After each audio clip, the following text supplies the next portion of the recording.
Nabinoban Soudou de partout. Chers compatriotes, et Sengo Tondi Makasi na motema.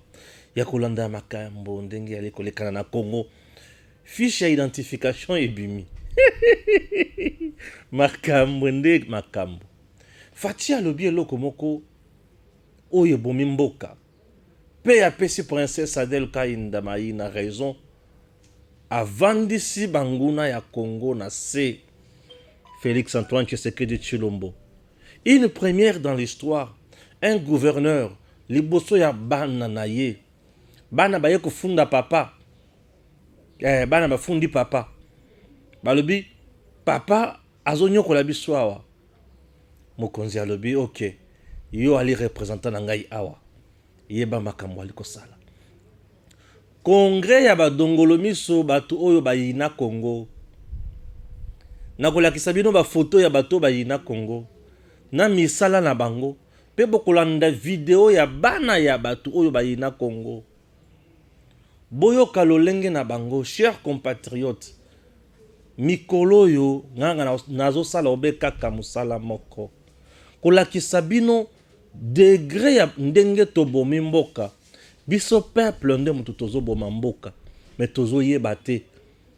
Tozo participer na destruction na degré moko ozana idete. Fachi Beton, président de la République, aye pona ko tombo la Congo. Congo ezonga na bisika nango. Tokende liboso. Ah oui. Panique na Rwanda, to ali komona bato bali ko kima. Soit disant ba réfugiés ba yoki ba coup de balle. Oyo Kagame ali ko beta. Bato ba okima ba rwandaise ba okima na Rwanda, bazo kende wapi vers Congo. Keba fongola matoi. Fongola misu na kokoti sa makambo eza awa. Chers Congolais, suivons d'abord Datacol puisque élection yangoyo, oza candidat, oza électeur, enrôlement yangoyo, Datacol a sur conseil ligne. Suivez. Vous avez envie de gagner les élections de votre circonscription? Datacol a la solution. Si vous écoutez ce message, vous êtes sur la première marche qui mène à la victoire. Cela vous semble impossible de gagner les élections de votre circonscription facilement, intelligemment et à moindre coût? C'est que vous ne connaissez pas encore Datacol. Soyez novateur en politique et utilisez les services Datacol. Ce service est la solution idéale pour tous les politiciens, tous les indépendants ou encore toute personne soumise à la diaspora qui souhaite s'impliquer dans une campagne politique qui gagne. Grâce à notre cloud, vous pouvez facilement rassembler autour de vous des partenaires et des agents qui trouveront vos électeurs. Plus besoin de clés USB ou de fardes de stockage pour vos membres. Chaque électeur aura une place dans le cloud et vous pourrez les contacter à tout moment. Cette technique permet de garantir vos voix lors des prochaines élections. Vous êtes électeur? Soyez vigilant et vérifiez la transparence de votre candidat. Chaque candidat crédible se trouve sur Datacol. Si votre candidat ne s'y retrouve pas, il ne sera pas joignable et vous ne pourrez pas lui faire part de vos besoins. Il est donc inutile de voter pour lui. Vous êtes entrepreneur? Rejoignez l'équipe en devenant consultant de politicien pour la campagne électorale. Non seulement vous aiderez une personne qui veut faire bouger sa région, mais vous pourrez également gagner de l'argent. N'attendez plus, créez un compte Datacol et soyez le plus tendance des politiciens. Des milliers d'électeurs vous observent à travers Datacol. N'hésitez pas à créer votre compte sur www.datacol.com. N'hésitez pas à créer votre compte sur www. Nazobanda d'abord na Fachi na Mbandaka. Le président de la République démocratique du Congo à Mbandaka a dit quelque chose de très important. Alobini na Mbandaka pona mutu nyonso oyo azo boma Congo, pe pona mutu nyonso oyo aza mokonzi aza na poste dans notre pays. Suivons le président de la République. Mais le plus important, Ezali, Nzela et Tongamanan, Mituka, et Bandako Tambola, et Koko Mema Biloko, Pe Bato. Po Biloko Pe Bato, Nde Salaka économie, Nde Yango Mutebota Kamakoki, Oe Koki Kosa Sikoyo, Totongamboka. Politique ya Bongo, Ezalaki Lisusu te Namboka na biso. Biso toyende ko bandela makambo nyonso a zéro. Yango tozali ko senga bino bosunga biso. Bosunga biso po tokoka kozwa makasi wana ya kotonga mboka na biso. Tango nazali koloba bosunga biso, ezali te ke naza kosenga bino bobetela biso kaka maboko te. Mwana nyonso ya Congo esengeli atia ya ye makasi na mosala. Toboya bizaleli oyo ya mabe oyo esali ke eboma mboka na biso lokola makambo ya kanyaka. Boboya yango. Kanyaka ekoki kotonga mboka te. Kanyaka ebomaka mboka. Moto soka ye ayebisi yo esika na yo ya mosala lekisa ngai kamata kanyaka madeso abana lekisa ngai ondima yango te azali ndoki azali mobomi. Yango wana surtout bino bilenge esengeli bino bozala penza na vigilance makasi kote wana. Toboya makambo ya kanyaka mbongo nyonso ekotaka na kesi ya leta po mbongo wana nde ekotonga l'hôpitalo, mbongo wana moto ekotonga kelasi, mbongo wana nde ekotonga nzela, pe ekokokisa makambo oyo ya courant na mai. Nde yango bomoni bandanga na ya na bokonjo yo. Fachi Beton vient de donner raison na princesse Adele Kainda Maïna. Si cette dame d'État aujourd'hui a victime ya combat ya musala na ye, c'est à cause ya ba ministre oyo bazoya na COP azondimate. C'est à cause ya ba minier misusu oyo bazo ya na COP azondimate. C'est à cause ya Jules Alingete oyo lelo azo kote la bateau bazo sala bradage minéré. Mais ye princesse Adele Kainda Maïna azondimate. Nali kotuna monsieur Jules Alingete aujourd'hui. Ce que vient de dire monsieur le président et continue mato ina yotote. Cominière, bradage. Où en sommes-nous? Princesse Adele Kainda Maïna. Bazo kwei sayete poete azali na vérité. Je vous ai dit ici que Jules Alingete est en train de mentir. Cessez de m'intimider, cessez de m'insulter, de menaces de mort, de menaces de ceci, de menaces yaba poison. Ça ne me dit absolument rien. Je suis dans la vérité et je soutiendrai toujours la vérité. Et la vérité aujourd'hui dans ce dossier s'appelle Princesse Adele Kainda Maïna, ministre d'État en charge à portefeuille. Fachi alobi Congo na biso ekufi likolo ya kanyaka, likolo ya bakop. Oza ministre, oza responsable la poste na yo, telema boya kanyaka. Loko la princesse Adele Kainda Maïna, aboyi kanyaka ya ba minye, tina owapi bazo fingaye. Batindi bana bafingi balembi. Tata na bango ye moko aye. Jules Alingete azo traité Adele Kainda Maïna d'incorrigible, de délinquant. Sikoyo na mutu oyo azo défendre misolo ya l'État. Mutu oyo azo défendre intérêt ya l'État. Na mutu oyo azo défendre bapaya. Bato bazo brader minéraux ya Congo. Nani azali délinquant, nani azali incorrigible. Chers compatriotes, la vérité est têtue et elle restera vérité. AVZ dake wapi na expertise na ye. Rapport AVZ da salaki ke wapi bola kisanga yango. Xijing azawana. AVZ aya koloba vérité. Monsieur Jules Alingete, l'avocat titré AVZ. Dites-nous la vérité, elle est où? Fachi encourage toujours. Raison pour laquelle vous voyez, Nayaka Aona Olobake, moi je soutiens le président Tshisekedi, je soutiens Bayebanso Ali Kosala Makambo. Fachi Alobi Lisusu, na gouverneur Yambandaka, ya Équateur plutôt. Tu es mon représentant ici. Tu dois tout faire pour le bien-être de ces jeunes. Tu n'as pas le droit de Kangisa Moto. Fachi Alobi à vous tous.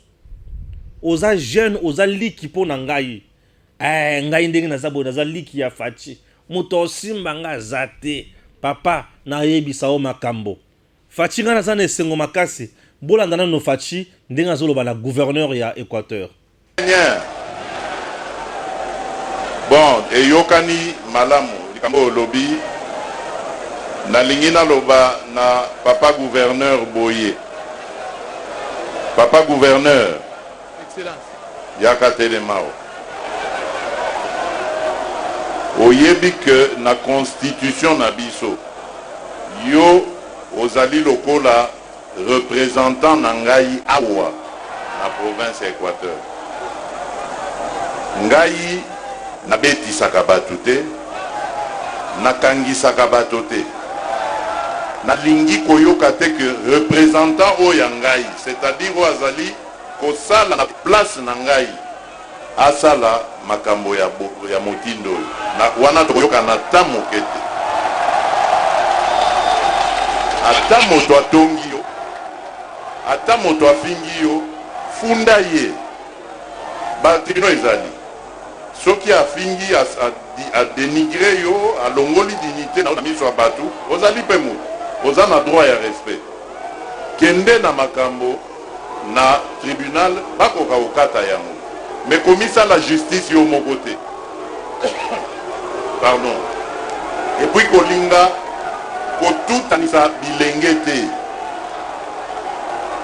Bilenge ya bana Congo bazali lokola liki na ngai, baza lokola liki epa na ngai. Bango nde bazali avenir ya mboko oyo.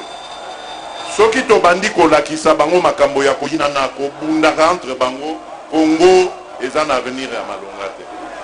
Donc nazali kosenga yo papa gouverneur, nalingi koyoka lisusu makambo wana te. Bana nyonso oyo na bao balingi yo, na bao baboyi yo, baza bana na yo. Yo sangisa bango kaka, pesaka bango toli, bakende kaka na kosololaka, ata bazoyoka na te basololaka, batala ndenge nini bakoke na bomoko. Kolinga te bana na biso, bilenge na biso, babanda kopotono, babendanaka, babebana. Eza malamu te. Donc wana penza naza koloba na yo nazwi peuple na biso témoin yango yo. Na Kinshasa ata eza mosika presque 600 km na awa na koyoka kaka sango soki obuki mibeko nga na pesi awa. Et wana to koyoka na te. Ça va papa? Na landia. Merci. Merci. Voilà. Na banzi que ekozandeng wana. Et puis elengo yo papa na sengi yo ndenga za kolobake akota na insécurité oyoki ke na obike na kozwa ba coordonnées na ye. Batungisa ete. Merci papa. Eza lelo eza lobby eza là dans un mois na ini koyoka te que batungisi. Toyokani? Toyokani papa. Voilà. Merci. Voilà, na banzi ngonga epusani esengeli toka bwana te. De toutes les façons nazali awa nazana bino awa ti mokolo ya En public, na ton ya mabete, na ton ya kofinga te, azo rappeler ye. Tu es mon représentant ici. Ngai mutu oyo na tcheyo ao représenter nga. Na finga kate, na kangisaka batu te, na betisaka batu te, yo ozo kabola bilenge boye pona nini? Bilenge bazali liki pona ngai. Ngai ndenge naza boye Fachi naza pe liki. Fachi alobi bino bilenge esengeli bokota makambo politique po pamba te politique ko s'occuper na bino. Ya solo mokonzi ya mboka Fachi Beton. Ngai bala mwange na kotisa mutu na politique. Et je communique pour na ba valeur. Fachi, Gilles Lungete, azo dépendre na yo, monsieur le président. Gilles Lungete dépend du président de la République. Azo dépendre même pas na présidence, mais na président. Azo représenter président. Mais ce que fait ce monsieur, monsieur le président, ezo pe sa somme. Na kosenga na président de la République. Gilles Lungete avanda. Princesse Adel Kaina Maïna avanda. Na conseil des ministres. Bal bimisa bosolo sur cominière. Nani abrade misolo yamboka, nani abrade minere yamboka, nani aliko sala lolenge ya kanyaka, nani azaliko kote la badongolo, nani azaliko kote la bato baliko yiba. Et ça va nous épargner na ba débat au mususu tozolanda.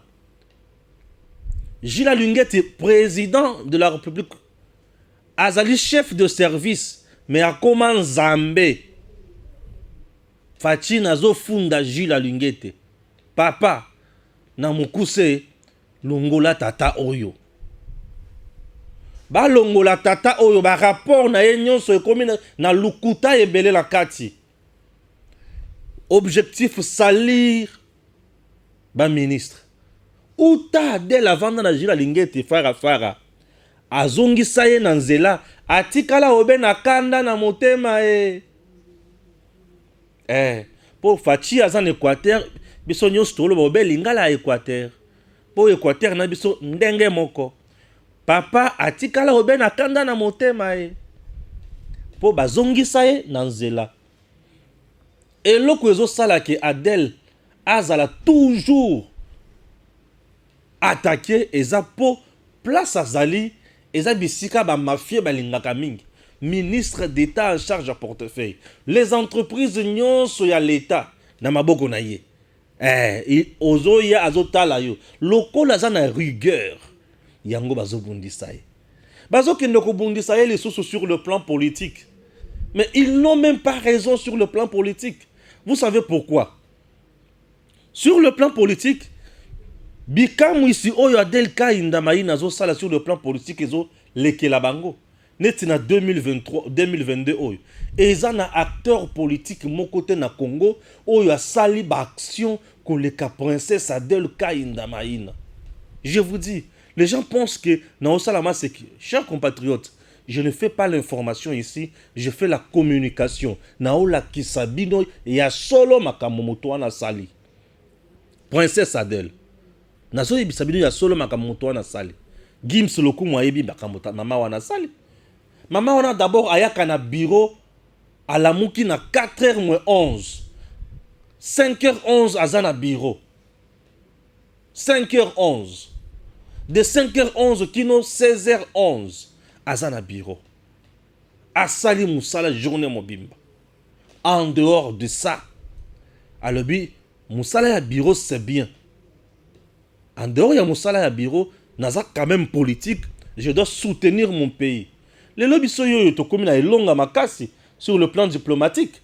Mais sur le plan diplomatique, princesse, na mois de juin, c'était le 6 juin. C'était où? Na cathédrale, na centenaire. Na 5 heures. Stéphane Balamang j'étais avec princesse. Azoya, azo sambel, azo katisa. Aebisinga tozo sa la traversée. Oui, tout ça là, il y a solo traversée. Aujourd'hui, regardez Mboka Nabiso. Tout ça la traversée. Prière ya bato baza juste. Nzambe ayokaka. Tout ça la traversée. Et si maya ko ça la traversée wana. Asambela mukolo wana pona mampinga ya ekolo. Ko soutenir les sous président Tshisekedi. To lungwa wana to se retrouver na stade de martyr. Losambo obe kaka pona ekolo. Bisika a déclaré à lobi Fachi aza Josué. A kolesa biso biloko ya kitoko ya mabele ya Congo. Tala lelo. France ye moko a komi mukanda. Nations Unies, pardon, bolongola, embargo sur RDC, pardon. Nabo na makamo nzambe aibi ko confondre bakto. Là c'est princesse. Alobake, biso awa tozo sa la diplomatie spirituelle, mais Fachi va faire la diplomatie là-bas. Et ce jour-là, Fachi était en Angola. Et tout le monde aujourd'hui a zongi sakabatonyo so na processus to na ba pour parler, il y a Angola, il y a Luanda. Bozo mona niveau oyo mama princesse Adel Kainda asungi Fachi pe asungi mboka. Ce sont des choses oyo sengeli to la kesabi no peuple. Toko bomba yango te? Nako bomba te? Nako bomba te? Nako bomba te? Et en dehors de ça, à part mukolo wana na martyr, elle est partie jusqu'à Sandoa. Elle a organisé des cultes à Sandoa. Des cultes à Sandoa. Pour na sambila pour na ekolo, ko sambila pour na FARDC, princesse Adel Kainda na Sandoa. Et Salema na Sandoa.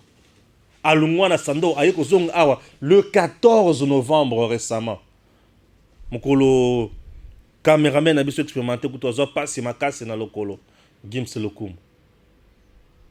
plein en zéla tokenda ti liboso ya Nations Unies koyebisa Nations Unies que le Congo n'est pas à vendre, le Congo n'est pas balkanisé, le Congo c'est notre pays. Toboyi makamboyi lelo Nations Unies wana bavandi balobi nini embargo abo pia okoboya princesse Adèle Kainda. Toutes les actions qu'elle a menées et aboutir à la solution. Bravo, Excellence. Bravo, Mama Diagones. Bravo, Mama Kipendano. Yango, ba politicien lelo ebele, ba sali makita. Pour na ko bebi sa obe kombo na ye. Oui, les politiciens en mal de positionnement, des politiciens en panne de stratégie, ba zangelo koko sala. Ba parti na bango elali. Metala parti ya princesse Aldec Yangoana na centre Nganda bakoti na retraite politique il y a 3 jours. Balobeli makambo élection puis balobi 2023 fachi béton ou rien. Bino bovandi musala kotinda kabana na bino bakende kofinga mutwana na ba TV na réseaux sociaux na ba radio. Mais écoutez, les champs à bois, la caravane passe. Princesse Adèle Kainda. Yaya, mutu aza capable de soigner yo. Ko soigner mwasi na yo. Ko kunda ndeko na yo. Princesse Adèle Kainda Maïn. Ah, mama bolingo modèle wana. Nzamba zala na yo. Chers compatriotes, au Rwanda, Masasi Mandoki ebeti. Mandoki Masasi ebeti na Rwanda. Et Mandoki na Masasi oyo ezobeta na Rwanda wana na moni bato panique générale bazo kima ba réfugié. Bazo kende wapi? Uganda, je ne sais pas. Burundi, bazo kende RDC. Kagame ne désarme pas. Il continue toujours dans sa politique. Oui. L'objectif de Kagame tous les jours ezalaka ya ko inonde FRDC na bana na ye na batunda ye.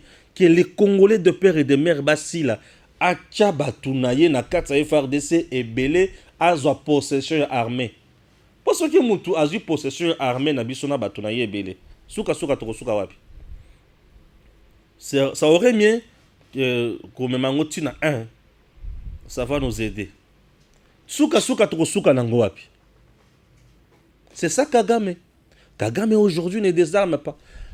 Bato bozomona bazo kima na Rwanda wana. Nous devons bien clarifier les choses. Au Rwanda, il n'y a pas la guerre. Mais Kagame a semé psychose moko, panique, a créé l'eau. Il est capable de créer, de tuer, terroriser les gens. Balungwa et painaye, bakende wapi, Congo. C'est ça son objectif. Envoyer ces gens au Congo. Et bato bazo yawana. Attention, bakozanga mindu kite. Bakozanga masasité, bakozanga kozala ben filtré. C'est ça encore. Non seulement ça la kuna na yoki lisusu sangoke base militaire na ya Rwanda ya Kagame na Congo Brazzaville. Basali base militaire kuna. Qu'est-ce qui se passe? Est-ce que Rwanda est comme mouké? Ce qui Rwanda est mouké, comment Kagame pouvait accepter de signer na Angleterre ba délinquant mi binyonso c'est pour vous dire que l'homme ne désarme pas. Son vrai problème, c'est peupler la RDC Nabatunaye pour nous infiltrer, nous fragiliser. Je suis totalement contre le rapport à Ludovic Kalengai, soit disant que les Tutsis Rwandais qui vivent en RDC vivent sous psychose, vivent dans le génocide. Non, les Tutsis Rwandais qui vivent en RDC ne sont pas inquiétés. Ils sont calmes. Les Tutsis, les Hutus, tous, ici en RDC, ils ne sont pas inquiétés. Ils ne sont pas inquiétés, ils ne sont pas massacrés. Ils sont calmes ici au Congo. Le rapport de Ludovic, c'est un rapport mensonger. Un rapport qui vise à faire le lit Yaba détracteur, lit à Kagame. Ludovic Je suis totalement contre ton rapport et ton rapport vise à satisfaire tes mentors. Et ces rapports-là, chers compatriotes, ils ont le Kuta. Nulle part au Congo, les Tutsis, les Hutus sont massacrés. Non. Je vous dis encore que le Congo, à Zakana ethnie, mon côté, Zaka majoritaire. Plus de 400 ethnies, plus de 400 groupements, non, ethnies plutôt, tout le monde est minoritaire au Congo. Et le Congo, c'est l'ensemble de ces minoritaires, des commis Congo. Et le Congo, nous sommes un peuple uni, fort, imbattable. Nous sommes un peuple uni. Et dans l'unité, nous sommes en train de nous battre pour construire notre pays. Les Tutsis ont occupé presque tous les postes dans ce pays. Les Tutsis étaient des vice-présidents dans ce pays. Des vice-présidents. Et c'est une première pour qu'un Kassaïen soit président de la République, Félix Antoine Tshisekedi Tshilombo. Mais les Tutsis étaient déjà des vice-présidents dans ce pays. C'est une première. Et une seule fois, il y a Équateur, il y a la présidence de Mobutu. Katangé avec Mouzé Laurent Désiré Kabila. Mais les Tutsis peuvent se retrouver en Joseph Kabila. Oui, ils peuvent se retrouver en Joseph Kabila. C'est l'unique président où Batoba Boyaka, origine. Pour Batomusu Batelema na Katanga Balobi, Bissonne Topesa et Kombo. Est-ce que Zanga? Isa Bango Mutubaloba qui Bisso, Nde Mututopesa et Kombo. Eux du moins, Baza capable ya Kolobake, Azaya Bangote. N'est-ce pas? Baza capable ya Kolobake, Azaya Bangote. Chers Congolais, tels que nous sommes, nous avons l'obligation de langage moko. Le président a déjà dit non na makambo ya tribalisme. Il a déjà dit non na makambo ya xénophobie. Le président a dit peuple rwandais, congolais, tout ça, batomoko. Les Tutsis. Pourquoi se victimiser? J'ai toujours posé la question. Pourquoi Bakuta Kabino toujours na makambo ya rébellion? Pourquoi vous vous victimisez? Le Congo n'a pas de problème Nabatou. Le peuple congolais, c'est un peuple hospitalier. Les lobos, botana ba congolais, botana ba congolaise. Aujourd'hui, on est là ensemble. Botika désordre, botika lokuta. Vivez correctement avec tout le monde. Cherchez à vous intégrer, c'est tout. Ne cherchez pas à dominer Batomosusu. Ce qui est ça pour une élection, kende na maponomi. C'est tout. Va te faire enrôler. Ceux qui ont un droit politique, tu vas jouir de ça.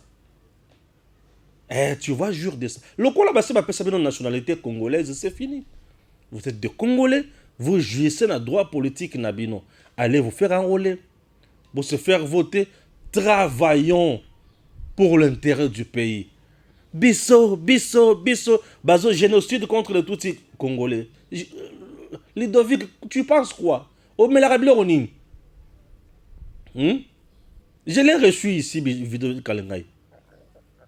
Ludovic Kalengai, je l'ai reçu ici. Il y a 3 jours passés. Batukuto Bele Babedina, Stéphane Obombi Bisso. Oh, il y a Sunani, dans le Ludovic Kalengai. Bochilanga Fotuna, Bochilanga Batumamona, Ludovic Kalengai, Bochilanga Fotuna. Photo que tu as dans la émission, c'est le cas de moi capture. Tu as dans l'émission. À ta vidéo, ça l'illustration. Voilà. Yewan. Je l'ai reçu ici. Mais lorsque Nayoki a publié le rapport, Nathalie me l'a dit, mais monsieur, ozo me l'a bilo kunini. Voilà des jeunes au bazar, au Mamel et à Rwanda. Voilà. Ceux qui ont tout nié, oui, ça ok. Tant que je suis un jeune au Mamel et à Rwanda, c'est-à-dire que je suis Moutuya pour payer mon bimbe, c'est intéressant. Les Rwandais, mon salaire, ils allaient recruter. C'est un sale boulot que tu fais. Chers compatriotes. En tout cas. Pachibeta. Awa sikoyo nakoti na makambo. Likambo kita grave. Nazo banda d'abord. Na nini? Nazo banda na congrès na bango wana. Po bato bazoloba non bino bozo ina mkatumbi. bozo aïrie, bozo batumabe. Chers Congolais, bozo na démocratie au toluka oyo. Yango lezo mimela biso makambo nyonso. Démocratie eza mabe te. Mais démocratie ezokoma mabe tango population n'en a commis maturité. Je vais expliquer calmement.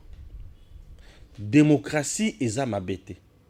Mais démocratie ezokoma mabe soki population wana azuna no maturité te. Est-ce que bozo la nanga malamu? Na olo basiko. On dit na constitution na biso. Le pouvoir du peuple par le peuple pour le peuple.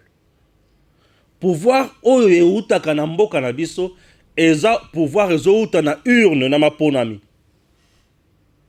Pouvoir oyo eutaka na Congo eza pouvoir oyo ezouta na maponami. Eza pouvoir oyo légitimité bato bazondima yango babo i pouvoir oyo ezouta na minduki neti pouvoir ya liboso ya Joseph Kabila euta wapi na yebaka te. Na yebi kaka na gauche babomi musée, na droite Kabila koti, mais na centre en réalité ce n'était pas lui qui devrait entrer. Bon. Koto babomi oyo akoti awa bato faki bakota bakoti te. Soki ezalaki bapayane moto babomaki, c'est que makambo oyo mibeko ebongisaki yango ne moto ifalaki esala. Mais bongo oyo ya droite yuta wapi? Ye auta wapi? Ye auta wapi? Ye auta wapi? Bon, lokola ye auta bisika ye moko ayibi.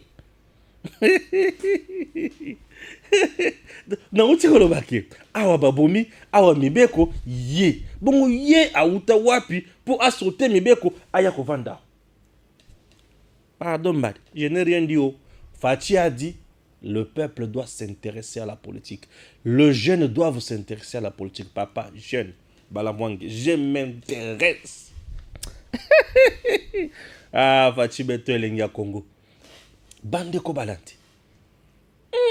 Ah, Fachi Beto Elengia Congo. La démocratie. Le pouvoir oyo ezouta urbe kaka na peuple. Peuple oyo aza capable yako appliquer démocratie malamu. Eza peuple oyo aza na maturité politique. La maturité politique, c'est la différence entre écolo, ethnie, na musala moto sengeli sala. Na fonction moto sengeli occupé. La maturité politique, c'est la différence entre moto azotia différence entre choix na ye, souci na ye, na intérêt ya mboka. Le niveau du peuple est déterminé à niveau ya bakonzi. Et niveau ya population ce qui est ya C, mboka ekotikala kokende liboso ata mokete. Pona nini? Niveau ya peuple za ya C, azo voter mutu oyo azo pesa ye polo, azo pesa ye diamba, azo pesa ye fufu, azo pesa ye kwanga, azo pesa ye sardine, $5 à benyango shida cop. Il est malheureux. Il ne peut pas choisir mutu oyo azo ya kopesa ye projet de société pour alongola na pasi wana. Mais lui va choisir mutu azo ya kopesa ye lipa. Alia akanga nzala, même pas pour na kose sanzala oyo yaza nango, mais akanga yango kaka. Et conséquence, tout ça na ba député lokola ba safu. Conséquence, tout ça na ba député lokola ba safu Daniel Safu. Un député qui insulte kaka ba toboy. Député azolo ba kena kozwela ombaso, na ba ke lombaso à 200 francs. Imaginez un élu, un représentant du peuple. Azolo ba na peuple yo na oba que l'ombaso à 200. Est-ce que beaucoup pourquoi pas ba pona qui est na batu ya se lokola ye. Pona nini batu na bazana se population congolaise batika ye mingi na état ya bomwana. Bakabela kaye, basale la kaye puisque on fait tout à un bébé. Basale la kaye bakabela kaye. Alors population bakabelaka basalelaka wana aza na droit ya korevendiquer eloko moko te mpo azoyeba te ya korevendiquer nini ayebi droit na ye te ayebi obligation na ye te aza kaka bongo kaka bongo. C'est ça le peuple congolais. Ebele bato baza kaka bongo kaka bongo. Alors le fait ya kozanga koyeba makambo oyo faut tosala yango topona ba député lokola basafu, toponi ba député lokola ba mukebai, toponi ba député lokola ba Molière, ba ne Malemba, toponi ba député lokola ba nani lisusu. Botanga langa pe député mususu. Neti Koko Nyangi. Koko Nyangi. Besoin ba tuer tout pona.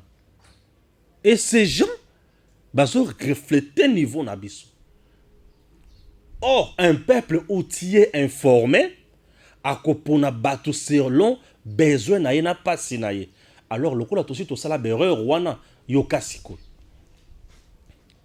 Pona motu oya ko résoudre problème na yo. Problème na yo ezo dépendre pe na problème ya moninga mususu.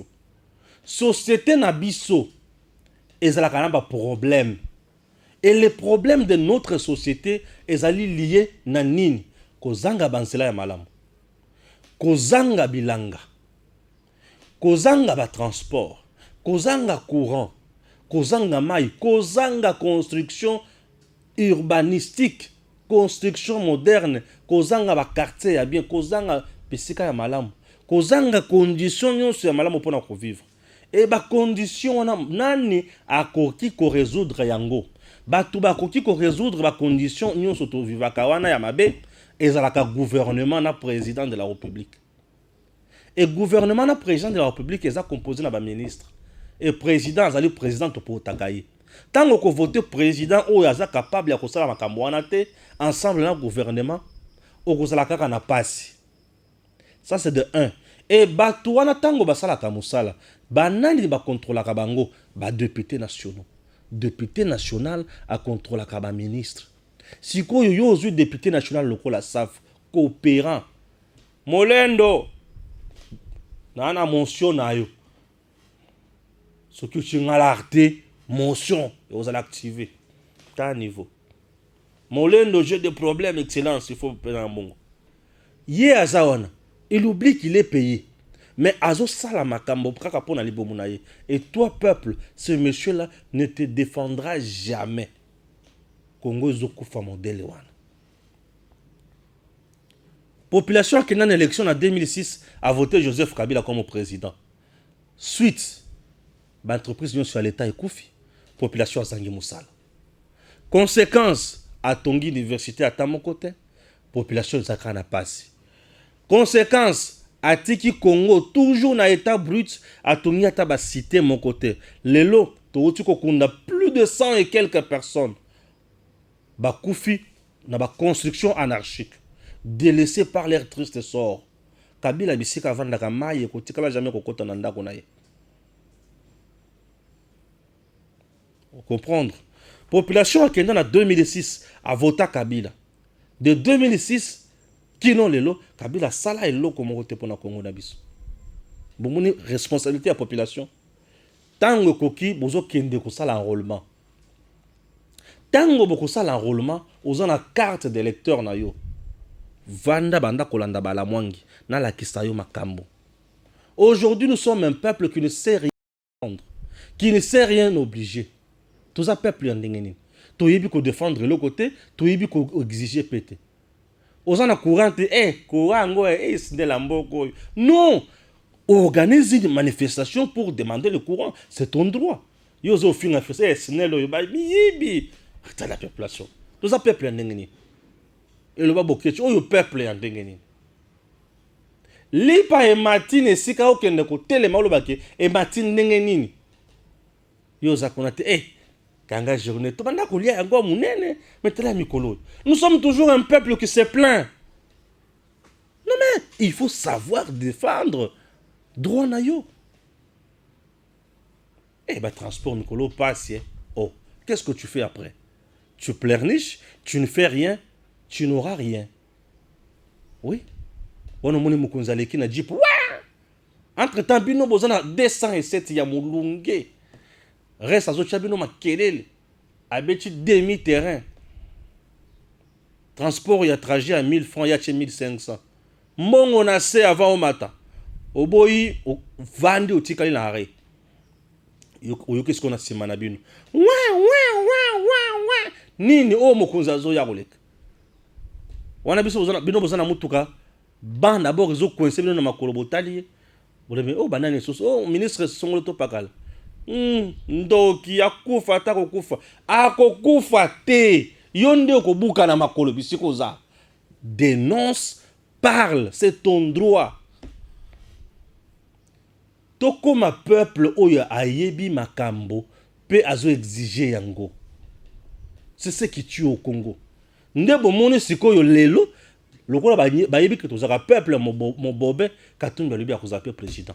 Tala siko niveau ya licho. Oza licho. Ba cho libiso. Oya lichoko. Oya licho. Ba cho libiso. Donc katumba avandi tia lobi ngape président abine. Ya licho. Katumba lobi azo comme président de la République. Eza licho. Oui, ya licho. Nokotikela ondimango te na boyi. Nani Katumbi, président de la RDC. Ça c'est nous importuner. Ah bon? Avec tous les professeurs que nous avons dans ces pays. Tous les licenciés que nous avons dans ces pays. Bah doctorant nyon se dozana bango na mboka oy. Ezalata lui France T. Na lobby ezalata lui France T.